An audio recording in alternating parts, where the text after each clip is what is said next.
Nice one, cool dudes. I am in Ryde on the Isle of Wight, about to undertake another ghost walk. Thanks very much to Gay Baldwin and her incredible series of books.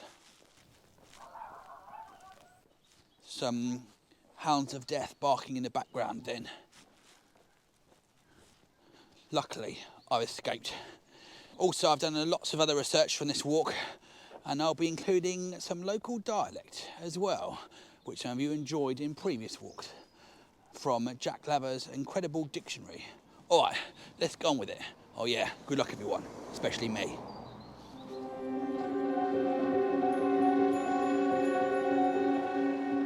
And this, my friends, is the site of our very first ghost. Yeah, I know, it looks like a new build, but it's built on the site of a very old pub called Parklands. And the News of the World once called it the grottiest pub in the whole of the UK, which led to a revival in its fortunes. Well, it closed back in 1996, but when it was a pub, it was home to a ghost, because down in the cellars were old smugglers' tunnels, and rumour has it that a barmaid called Lily Deacon was murdered by a jealous husband or lover, and the body was bricked up in the tunnels. And the ghost was known for its mischievous antics, and things moved around inexplicably. And also people said they felt a malevolent presence there. Oh dear, I mean it's pretty hard to say malevolent. Malevolent. A malevolent presence.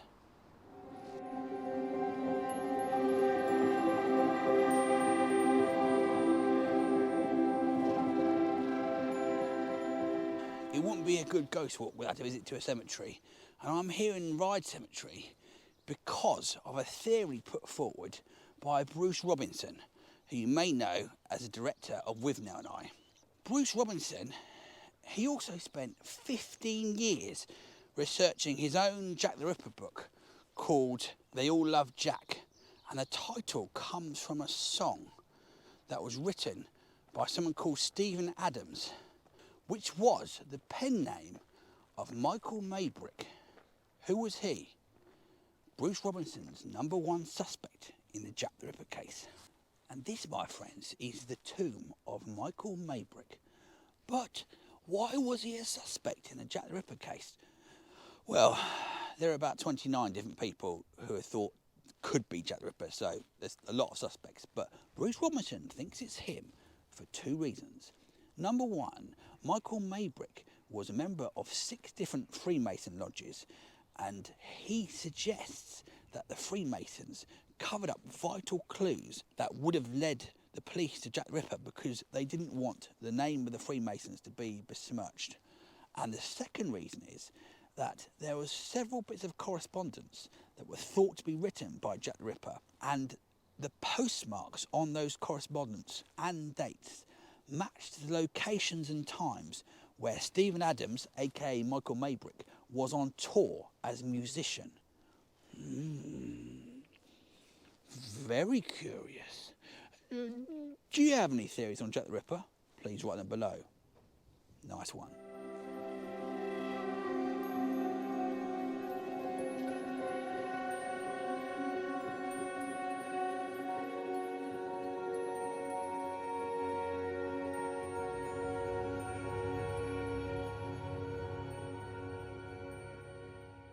My friends, it's one of the greatest bookshops of all time. Books over 3 floors. Let's go in.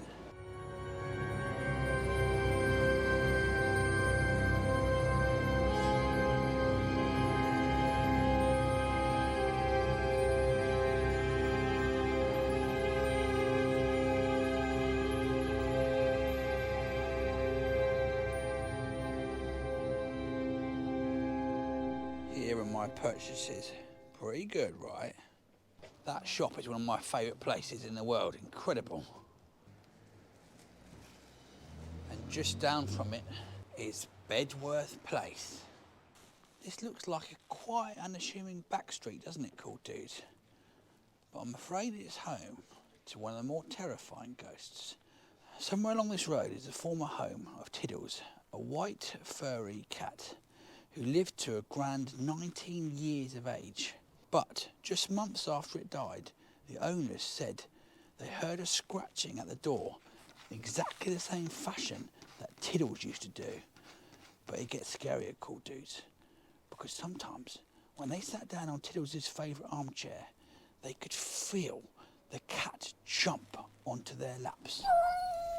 So, if you feel a strange warm tingling on the front of your trousers, it could well be Tiddles the cat.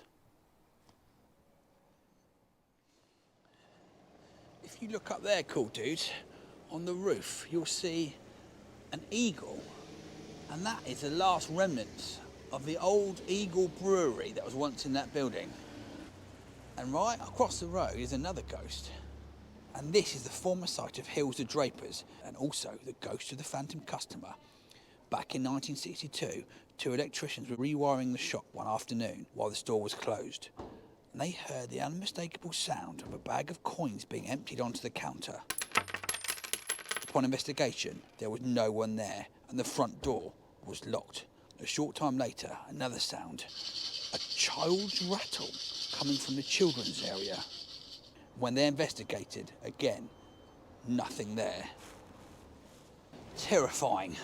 Let's hope the electrician's work didn't lead to any more shocks.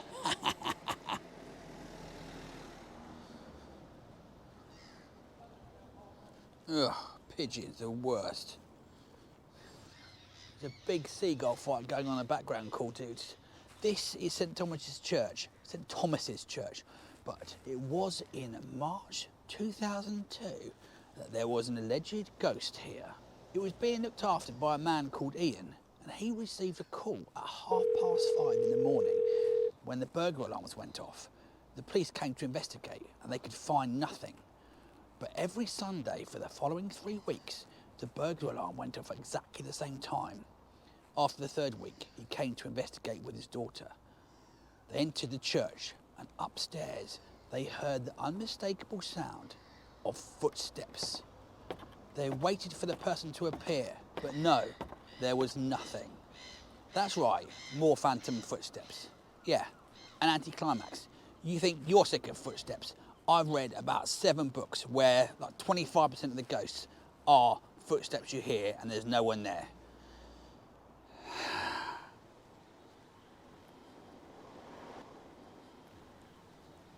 All these rubbish ghosts are giving me dollars. I'll just go down this drus to the Prince Consort, home of the next ghost.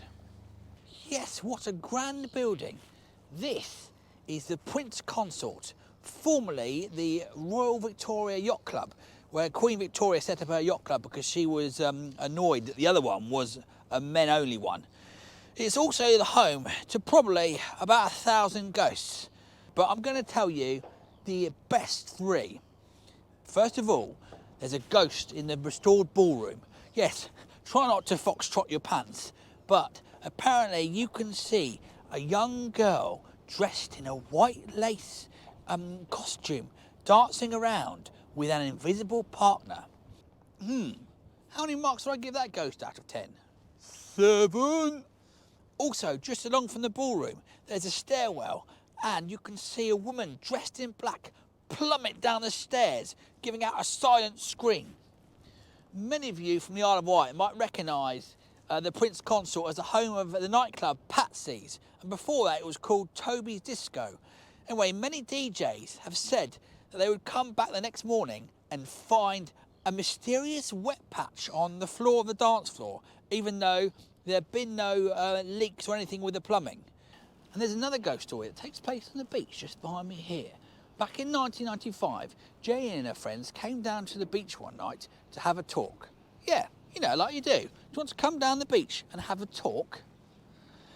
Anyway, while they were talking on the beach, Jenny saw a mysterious ship pass by.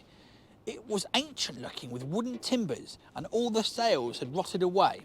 I think maybe they'd been talking a bit too much on the beach and it had gone to their heads, because they saw the ship run aground and 6 figures dressed in black cloaks got off and wandered round the ship before disappearing.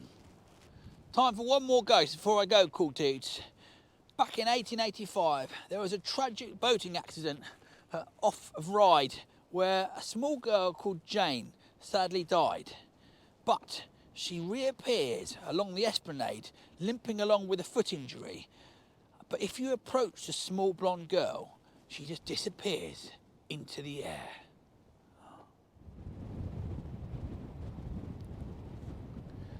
Well, that is it, cool dudes. I hope you're able to sleep again.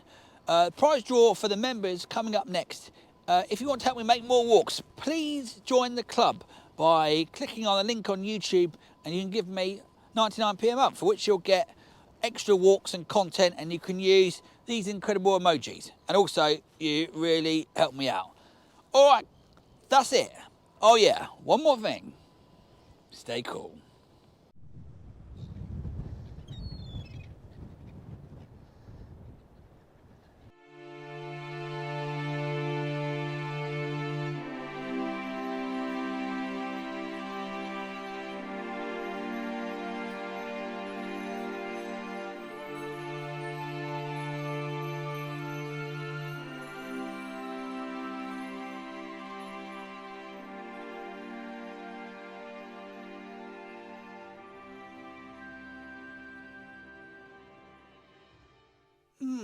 A particularly scary video. And yes, cool dudes, as usual, the picture that I painted and drew with ink is available on eBay to bid for. An original Marek masterpiece. Nice one. Well, cool dudes, I presume it is just the members watching now. Before the prize draw, in a moment of sincerity, I would like to say thank you so much to everyone who has joined on YouTube or bought merchandise and supported me, or even liked videos or clicked on the adverts. It has been an incredibly barren 6 months for me work-wise. So that's why most of the videos have been sort of Isle of Wight based videos. But fingers crossed, things will pick up, more people will join, and I'll get the budget to do some more exciting, exotic walks. Fingers crossed. And my eyes are bloodshot, not from crying, but because I tried to stay up to watch the Super Bowl and failed. Alright, cool dudes. Currently, there are 304 people who are members on YouTube. Nice one. Time for the prize, the stickers, Marek keyring, these beautiful cards made by Stripey Art. Please check out her website and Etsy shop and buy something. They are brilliant. And also the greatest zine of all time, A Walk on the Isle of Wight. Oh, imagine winning all of those. I should clear up some confusion about the numbering system. Your cool dues number is set by me, and that's nothing to do with YouTube because I can't connect to YouTube. So when I do the prize draw, all I do is list all the members on YouTube in terms of how long they've been a member, from 1 to 304, and the number from the prize draw generator is the order of who's been a member for the longest time, from the longest to the shortest. Random number generator. Generate me a number. Generate 143. And the person who's been a member on YouTube for the 143rd longest amount of time is Stephen Barrett. Congratulations, Stephen. You win this stuff. I'll put it in the post to you. I've just checked your orders and you've already got the Isle of Wight zine, so I'm going to send you the Guernsey one instead. It's equally good, don't worry. That is it. The gallery of your wonderful pictures of the keyrings is coming up at the end. Please continue to send those to me at cooldueswalkingclub@gmail.com. Alright, cool dudes. Thanks for watching. Thanks for supporting. Like, subscribe, and all the business you're supposed to say. And most importantly, stay cool.